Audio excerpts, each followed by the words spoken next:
Alors, ce que vous voyez derrière moi, c'est le chantier abandonné de l'Assemblée nationale de Côte d'Ivoire qui était en construction ici, dans la ville somptueuse de Yamoussoukro.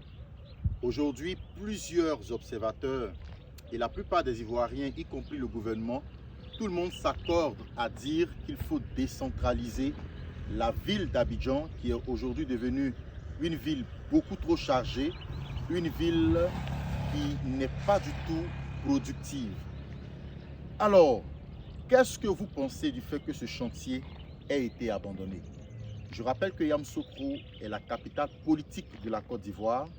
C'est une ville avec des atouts incroyables et encore ces dernières années, cette ville a bénéficié de certains avantages que n'ont pas eu les autres villes de l'intérieur comme Bouaké ou San Pedro ou Kourougo, qui sont tout aussi des villes importantes de la Côte d'Ivoire. Donc on peut citer par exemple des infrastructures routières importantes, des infrastructures sportives, une décentralisation d'une partie de l'administration avec des antennes de certains ministères qu'on retrouve ici à Yamoussoukro.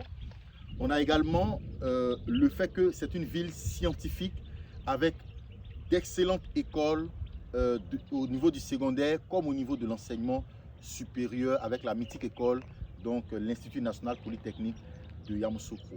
Qu'est-ce que vous pensez du fait que ce chantier ait été abandonné? Je rappelle d'ailleurs que la présidence était aussi prévue pour être construite ici et la première pierre avait déjà été posée. Qu'est-ce que vous pensez donc du fait que ces chantiers aient été abandonnés et quelles seraient leurs conséquences sur le secteur de l'immobilier pour vous aujourd'hui? Si ces chantiers avaient été réalisés, comment se porterait l'immobilier de la ville de Yamoussoukro? Et est-ce qu'il y a encore un espoir pour que la présidence et l'Assemblée nationale voient enfin le jour dans cette magnifique ville qui est Yamoussoukro? La Côte d'Ivoire, terre d'espérance de l'Afrique, Yamoussoukro, terre d'espérance de la Côte d'Ivoire. À bientôt.